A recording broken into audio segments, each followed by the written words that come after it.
Hello everyone, welcome to रव्यदिति classes. आज की वीडियो का हमारा टॉपिक है solar eclipse and lunar eclipse. तो फ्रेंड्स, आज के इस वीडियो में हम इस टॉपिक से रिलेटेड जो भी आपके मोस्ट इंपॉर्टेंट क्वेश्चंस हैं वो इस वीडियो में कवर करने वाली हैं। फ्रेंड्स, ये टॉपिक काफ़ी इंपॉर्टेंट है और काफ़ी शॉर्ट टॉपिक भी है और इम्पॉर्टेंट क्वेश्चंस यहाँ से एग्ज़ाम में बन जाती हैं। तो उन सभी क्वेश्चंस को हम कवर करेंगे जो भी आपके एग्ज़ाम से रिलेटेड काफ़ी इंपॉर्टेंट है। फ्रेंड्स, यहाँ सभी क्वेश्चन सिलेक्टेड लिए गए हैं। अगर आप किसी भी एग्ज़ाम की तैयारी कर रहे हैं तो ये टॉपिक उसके लिए काफ़ी यूज़फुल रहने वाला है। साथ ही साथ में हम क्वेश्चन से रिलेटेड अगर कुछ भी एक्स्ट्रा पॉइंट्स होंगे उनको भी डिस्कस करते चलेंगे ताकि एग्ज़ाम में आप हर तरीके से क्वेश्चंस को सॉल्व कर सकें। तो चलिए बिना देरी से क्वेश्चन फर्स्ट से शुरू करते हैं। First question is when the shadow of another celestial body falls on one celestial body, what is this astronomical event called? Question में पूछा गया है कि जब एक खगोलीय पिंड पर दूसरे पिंड की छाया पड़ती है तो ये जो इवेंट होता है, जो एस्ट्रोनॉमिकल इवेंट होता है, इसे क्या कहा जाता है? तो इसे कहा जाता है इक्लिप्स। जैसे आप हिंदी में ग्रहण बोलते हैं ना, वही ये घटना होती है और इसे ग्रहण कहा जाता है, या इंग्लिश में कह लीजिए इक्लिप्स। अगला क्वेश्चन है, how many types of eclipses takes place on earth? कितने प्रकार के मुख्यतः पृथ्वी पर ग्रहण होते हैं? तो भाई देखिए, हमने दो टाइप के सुने हैं और दो ही टाइप के होते हैं। First one is solar Eclipse, जिसे हम हिंदी में बोलते हैं सूर्य ग्रहण, and second one is lunar Eclipse, जिसे कहा जाता है हिंदी में चंद्र ग्रहण। तो आपका आंसर होगा suitable both. Next question is when the moon comes between the sun and the earth. Question हमें ध्यान से पढ़ना है क्योंकि जल्दबाजी में क्वेश्चन कभी कभी हम उल्टे कर देते हैं। क्वेश्चन में बोला क्या गया है कि देखिए, जब मून जो है वो सन और अर्थ के बीच में आ जाता है तो the image of the sun behind the moon is covered for some time. What is this phenomena called? अब देखिए, जब मून बीच में आ गया तो चंद्रमा के पीछे यानी मून के पीछे जो सन है वो क्या होता है, उसका बिंब कुछ देर के लिए ढक जाता है, मतलब वो कवर हो जाता है कुछ टाइम के लिए। तो इस फिनोमिना को क्या कहा जाता है? इस फिनोमिना को कहा जाता है सोलर इक्लिप्स। और जो जितना पार्ट कवर होता चला जाता है वो हमें दिखता नहीं है, तो उसे ही हम कहते हैं कि ग्रहण हो गया है ना। तो वो कौन सी घटना हो गई? वो हो गई फ्रेंड्स सोलर इक्लिप्स यानी सूर्य ग्रहण। Next question is when does a solar Eclipse always ओकर? तो जो सूर्य ग्रहण है वो हमेशा कब लगता है? तो सही आंसर क्या हो जाएगा यहाँ पे? न्यू मून लाइट पर। Next is how long can a total solar Eclipse last? तो पूरा सूर्य ग्रहण जो होता है यानी टोटल पूरा जो सोलर इक्लिप्स है वो अधिकतम कितने समय तक हो सकता है? तो उसकी जो टाइमिंग है ना वो है फ्रेंड्स 7 मिनट 40 सेकेंड। ये सभी क्वेश्चन फ्रेंड्स इंपॉर्टेंट हैं। इसी तरीके से एग्जाम में डिफरेंट तरीके से क्वेश्चंस बन जाते हैं। तो कोशिश हमारी ये है कि आपको हर तरीके के क्वेश्चंस यहाँ पर कवर कराए जा सकें। तो यहाँ पे ध्यान रखेंगे, जो टोटल सोलर इक्लिप्स का मैक्सिमम टाइम है, अधिकतम कितने समय तक वो हो सकता है? 7 मिनट 40 सेकेंड तक। अगला क्वेश्चन है, when the same pattern of solar eclipse repeats every 18 years 11 days in 8 hours it is known as? जब सूर्य ग्रहण का एक ही जो पैटर्न है वो हर 18 वर्ष 11 दिन 8 घंटे में रिपीट होता है तो ये किस रूप में जाना जाता है? तो इसे कहा जाता है saros cycle. Next one is how many types of solar eclipse are there? तो देखिए, सोलर इक्लिप्स के भी टाइप होते हैं। फर्स्ट वन इज इक्लिप्स कितने टाइप का हो गया? दो, एक है सोलर, एक है ल्यूनर, है ना। एक है सूर्य ग्रहण, एक है चंद्र ग्रहण। उसके बाद अगर हम सोलर इक्लिप्स की बात करें तो वो भी आपका 3 टाइप का होता है। यहाँ आप देख सकते हैं पार्शियल, टोटल एंड एनुलर। तो 3 टाइप का होता है। तीनों टाइप हमें पढ़ना है। पूर्ण सूर्य ग्रहण यानी टोटल सोलर इक्लिप्स, आंशिक सूर्य ग्रहण यानी पार्शियल सोलर इक्लिप्स, एंड वलयाकार सूर्य ग्रहण जिसे हम कहते हैं एनुअल सोलर इक्लिप्स। इसमें आपको बिल्कुल बस कोने कोने का जो सन का पार्ट है यानी राउंड शेप बस वो दिखती है, जिसे हम कहते हैं एनुलर सोलर इक्लिप्स। चलिए एक एक करके देख लेते हैं। फर्स्ट पहली बात करें टोटल सोलर इक्लिप्स की। A total solar eclipse occurs when the earth, sun and the moon are in a straight line. जब मून मान लीजिए मून है, ये आपकी हो गई earth and this one is sun, तो ये तीनों एक स्ट्रेट लाइन में होती हैं, तब कौन सा सोलर इक्लिप्स होता है? टोटल। तब क्या होता है कि पूरा का पूरा आपको सन की जो एक तरीके से सन की जो छाया है ना, या मून की छाया की वजह से जो सन की लाइट है वो बिल्कुल दिखती ही नहीं, आप ऐसा बोल सकती हैं, तो तब हमारा पूरा सूर्य ग्रहण हो जाता है। इसके बाद due to this a part of earth is completely dark, तो अर्थ जो है वो पूरी तरीके से कम्प्लीटली डार्क हो जाती है and the person who is watching the total solar Eclipse is located in the centre of the shadow area. कि मान लीजिए अगर आप ही हैं उस टोटल सोलर इक्लिप्स को देख रहे होंगे, तो आप जो है वो शेडो एरिया जो होगा ना उसके बिल्कुल सेंटर में होंगे आप, तभी आपको क्या दिखेगा? वो टोटल सोलर इक्लिप्स दिखेगा। This situation occurs when the moon is near the earth. Moon जो है वो जब अर्थ के पास होती है तभी ये होता है, बिकॉज जब मून अर्थ के पास होगा तभी मून की जो आपके लिए जो शेप है या साइज़ है वो बड़ा होगा, उतना ही फिर हमें सन का पार्ट नहीं दिखाई देगा, इसलिए मून का जो है वो अर्थ के पास होना ज़रूरी है इस सिचुएशन के लिए। अब हम बात करें पार्शियल सोलर इक्लिप्स की, तो जो पार्शियल सोलर इक्लिप्स है वो तब होता है when the shadow of moon covers only one part of the sun. तो पूरे पार्ट को कवर ना करते हुए वो सिर्फ एक ही पार्ट को कवर करता है। लाइक अगर मान लीजिए पूरा सन है ना, तो इतना पार्ट मान लीजिए कवर हो गया, तो ये डार्कन हो गया इतना पार्ट, और इतना पार्ट जो है वो हमें दिखाई दे रहा है, तो ये हमारा होता है पार्शियल सोलर इक्लिप्स। अब अगर बात करें हम फ्रेंड्स एनुलर सोलर इक्लिप्स की, तो ये जो है ये स्थिति तब बनती है जब मून जो है वो अर्थ से दूर होता है और इसका साइज़ छोटा होता है, क्योंकि मून जितना अर्थ से दूर होगा साइज़ उतना छोटा होगा। तब हमें कैसा दिखाई देता है सन? तो मान लीजिए सन है, तो क्या होगा? आपको सिर्फ आउटर लेयर में रोशनी दिखाई देगी, है ना, बीच में जो है वो पूरा का पूरा कैसा होगा? डार्क हो जाएगा। ठीक है, तो क्योंकि उतना पार्ट मून से कवर हो जाता है। आप यहाँ देख सकते हैं, because of this the moon doesn't cover the sun completely and the sun appears like a ring of fire. ठीक है, मैं आपको एक इमेज दिखा देती हूँ जिससे आपको थोड़ा सा क्लियर हो जाएगा। हमने स्टार्टिंग में देखा था, यह है आपका एनुलर, तो इसमें आप देख रहे हैं कि हमें सिर्फ एक रिंग बनी हुई दिखाई दे रही है। तो बीच में क्या होता है कि इतना पार्ट तो भी मून से कवर हो जाता है, लेकिन पूरा नहीं हो पाता, क्योंकि जो मून है वो अर्थ से उस टाइम दूर होता है, डिस्टेंस होती है। लेकिन टोटल में क्या होता है, मून जो है वो अर्थ के पास होता है, तो मून का साइज़ बड़ा दिखाई देगा, जिसकी वजह से वो जो है वो टोटल कवर कर लेता है उस एरिया को। तो ये आपको मैंने छोटे से पॉइंट समझा दिए ताकि आपको एक आइडिया मिल जाएगा किस तरीके से चीज़ें होती हैं। अब फ्रेंड्स बात कर लेते हैं हम लोग क्वेश्चन के ऊपर। Next question is diamond ring is visible in which type of solar eclipse. तो एक डायमंड रिंग जो है वो हमें दिखाई देती है, बहुत मतलब एक तरीके से बहुत हल्की सी लेयर दिखाई देती है, वो हमें टोटल सोलर इक्लिप्स में दिखाई देती है।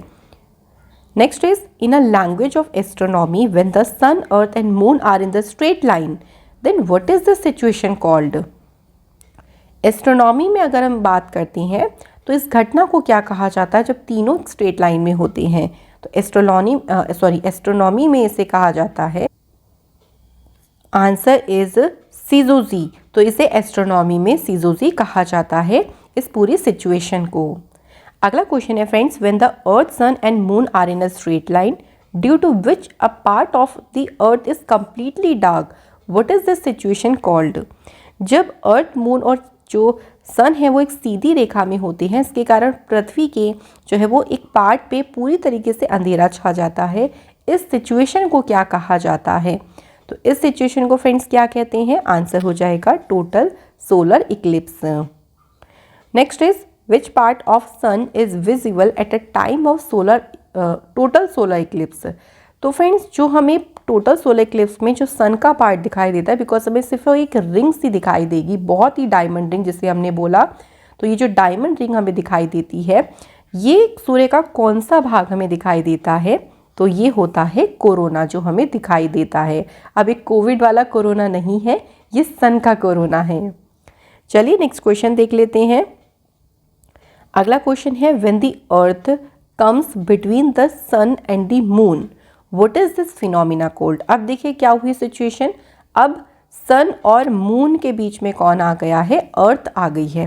पहले सिचुएशन क्या थी, पहले जो है वो मून बीच में था अर्थ और सन की, तो ये सिचुएशन हमारी क्या थी, सोलर इक्लिप्स। लेकिन अगर अर्थ बीच में आ जाए इस तरीके से तो इस घटना को कहते हैं ल्यूनर इक्लिप्स, यानी इसे कहते हैं चंद्र ग्रहण। When does a lunar eclipse always occur? Lunar eclipse जो है वो होता है आपका फुल मून नाइट पर। Next is during the orbit of the earth by the moon at once time there is the shortest distance between the two, then what is this situation cold?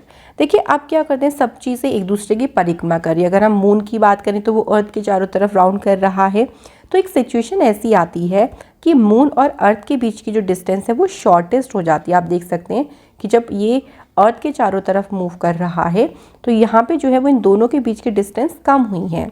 जब distance कम हुई है, shortest distance हुई है दोनों के बीच में, उसी को हम क्या कहेंगे, उस सिचुएशन को क्या कहा जाता है, हमसे यहाँ पे फ्रेंड्स ये पूछा गया है।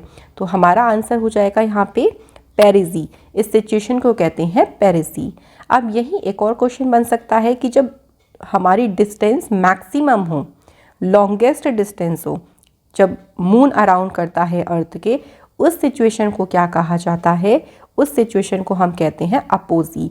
दोनों ध्यान रखेंगे, अगर शॉर्टेस्ट बोला जाएगा तो पेरिजी, और अगर आपसे लॉन्गेस्ट पूछा जाएगा जब ज़्यादा डिस्टेंस होती है तब उस सिचुएशन को कहते हैं अपोजी। अगला क्वेश्चन है what are the two shadows of the moon formed on earth in the event of a solar eclipse? सूर्य ग्रहण की स्थिति में पृथ्वी पर चंद्रमा की कौन सी दो परछाइयाँ बनती हैं? तो आंसर हमारा हो जाएगा उम्ब्रा एंड पेनुम्ब्रा, इसलिए option C is the right answer. तो देख सकते हैं आप, ये जो अंदर वाली शेडो यहाँ पे बन रही है उसे हमने क्या बोला है, उम्ब्रा, एंड द आउटर शेडो जो है वो है पेनुम्ब्रा। तो आप देख सकते हैं इंपॉर्टेंट पॉइंट्स में, जो उम्ब्रा है ना, it's size becomes very small. तो मैंने अंदर वाली बताई थी आपको, इट मीन्स उसका साइज छोटा हो।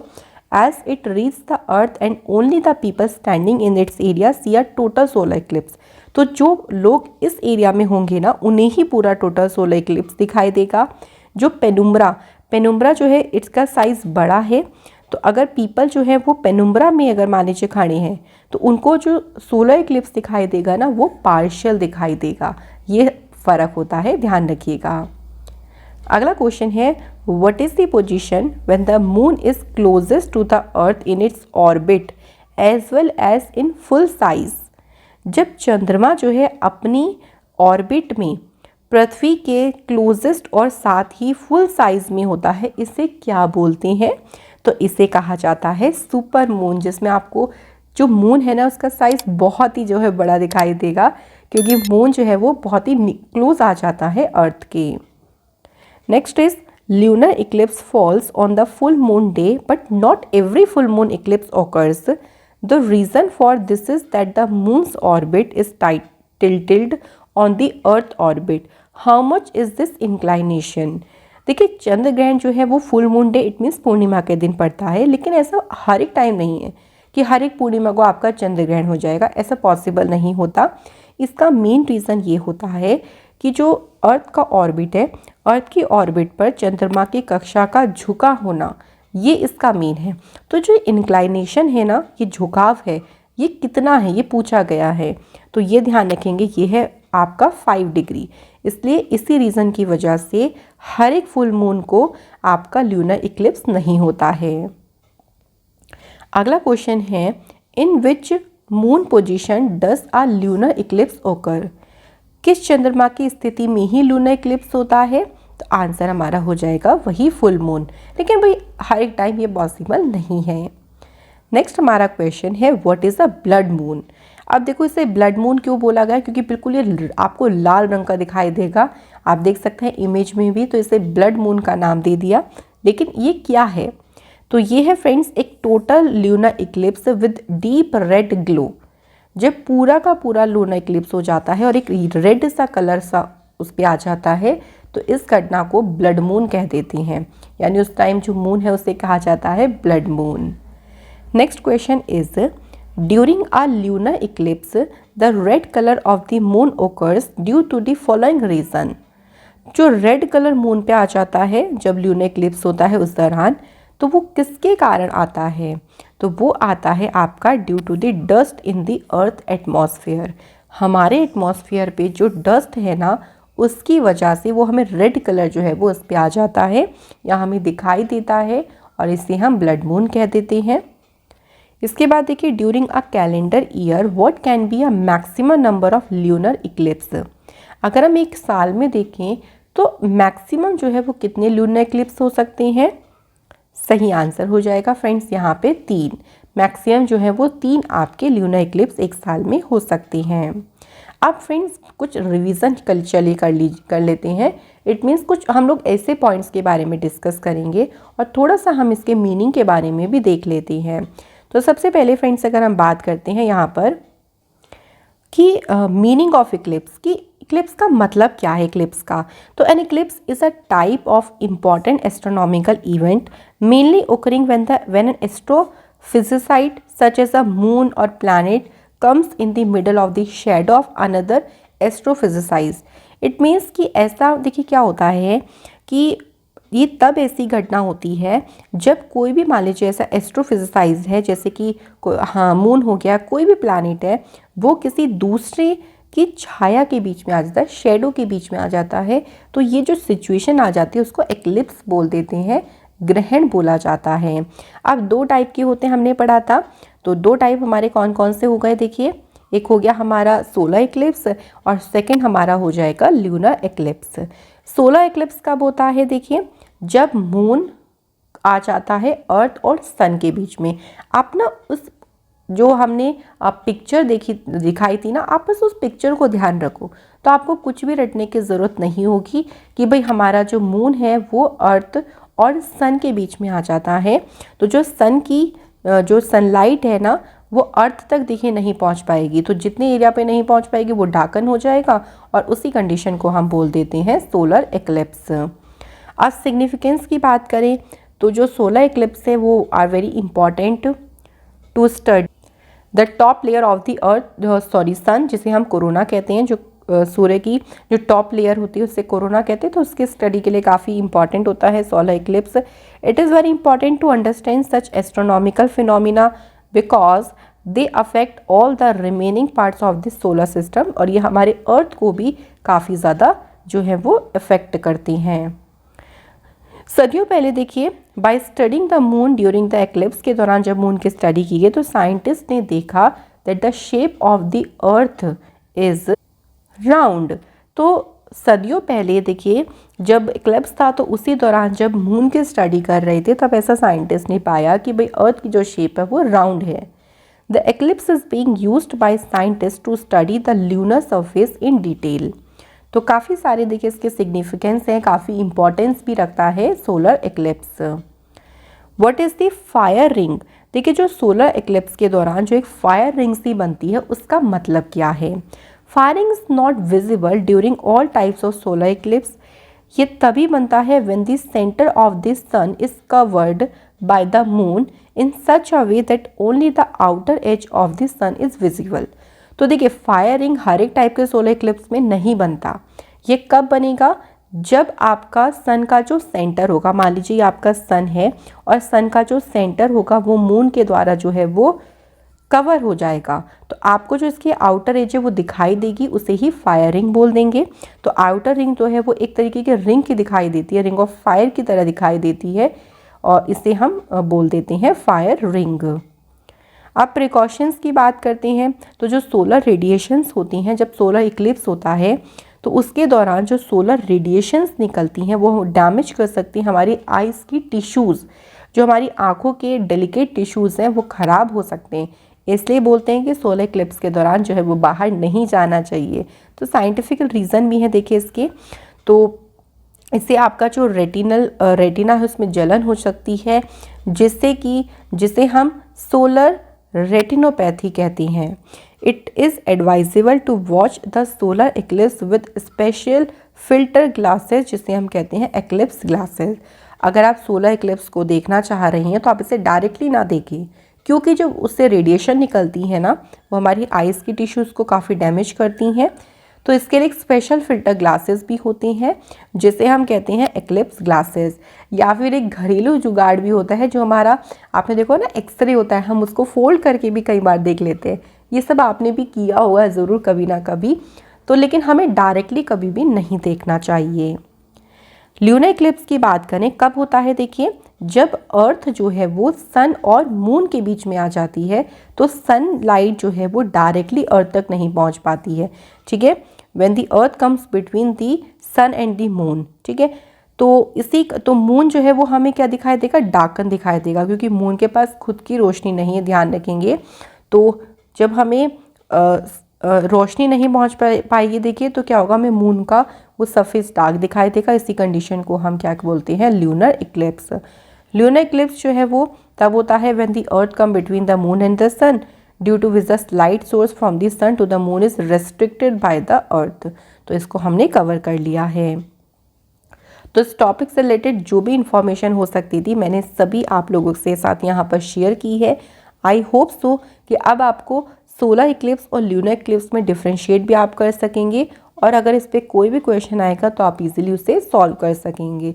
तो चलिए अब 2 क्वेश्चन आप लोग फटाफट से सॉल्व कर दीजिए। पहला क्वेश्चन है, when the moon comes between the sun and the earth the image of the sun behind the moon is covered for some time. इस फिनोमिना को क्या बोलते हैं, फर्स्ट क्वेश्चन है हमारा। सेकेंड क्वेश्चन ये है, when the earth comes between the sun and the moon, इस फिनोमिना को हम क्या कहते हैं। तो फ्रेंड्स इन दोनों क्वेश्चंस के आंसर आप लोग मुझे दीजिएगा कमेंट सेक्शन में, और इसी के साथ ये टॉपिक हमारा यहाँ पे कंप्लीट होता है। Thank you so much for watching this video.